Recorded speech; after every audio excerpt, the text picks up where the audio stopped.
Let's talk about Google Ads. It's one of the most powerful marketing tools on the entire planet. But let's be real, it can also feel like a black hole for your money.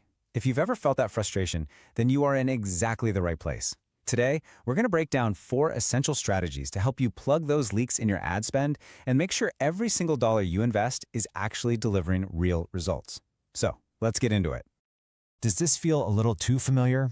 You pour money into Google Ads. You're hoping for this flood of new customers, but instead, poof, your budget just vanishes. It's such a common feeling, but here's the good news. It is absolutely fixable. So, here's our game plan for today. First, we're going to diagnose the problem. Then, we'll get into the 3 big pillars of a great campaign: nailing your targeting, mastering your keywords, and writing ads that actually get people to click. And finally, we'll cover the secret to long-term success, which is smart monitoring to maximize that ROI. Okay, first things first, we have to define the problem we're trying to solve here. Where is all that money really going? And more importantly, why isn't it delivering the results that you expect? And look, this isn't just a hunch. It's a well-known reality in the industry. As Edson from PPC Tips points out here, Google Ads is really a double-edged sword. When you use it effectively, it drives amazing targeted traffic. But use it ineffectively, and it just becomes a huge source of waste. Our goal is to make sure you stay on the effective side of that sword. So our first strategy is probably the most fundamental one. You have to stop showing your ads to the wrong people. I mean it. Getting this right is the single, fastest way to cut down on wasted spend. This slide just lays it out so perfectly. It's the choice every advertiser has to make. You see, on the left, you're basically shouting into the void with a broad campaign. It's super expensive and totally ineffective.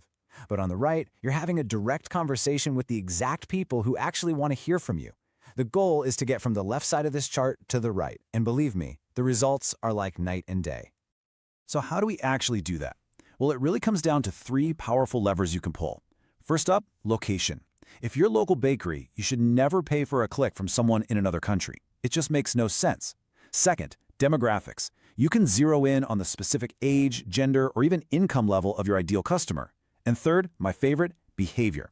This is where things get really smart, because you're targeting people based on what they're actually interested in and their habits online.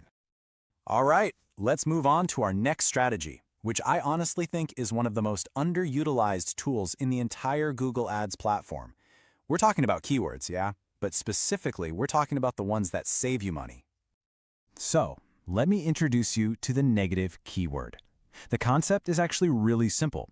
You are actively telling Google, hey, for these search terms, I do not want my ad to show up.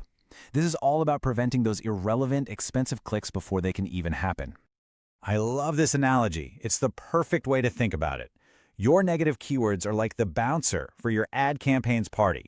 They stand at the door and they politely turn away anyone who isn't a good fit. So, let's say you're selling a luxury product. Well, your bouncer's job is to keep anyone searching for cheap or free from ever getting inside and wasting your money.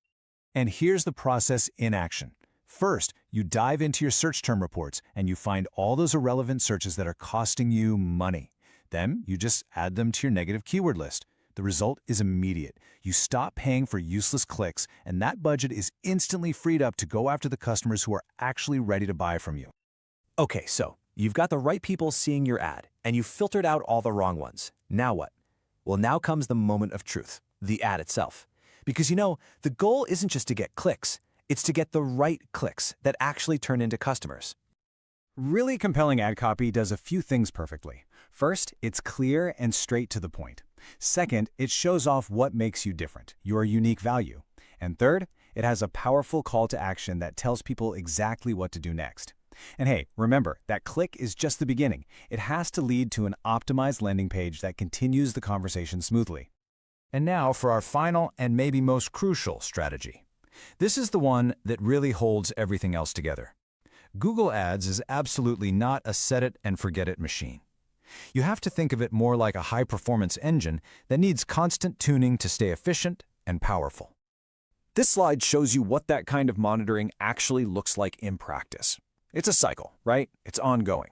You're regularly checking your search terms for new negative keywords to add.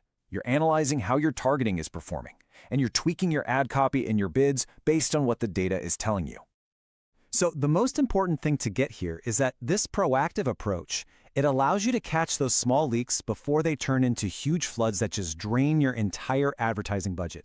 It's really all about staying in control. And this right here is the core takeaway. It's not about mastering just one of these areas. The real magic happens when you combine all four. Sharp targeting, surgical use of negative keywords, compelling ad copy, and diligent, ongoing monitoring. That is the formula for a truly optimized campaign that gets you the best possible return on your investment. So, I'll leave you with this question to think about. After hearing about these 4 strategies, what's the single biggest opportunity that you see for your own campaigns? What's the very first change you're going to make to start cutting that wasted spend today?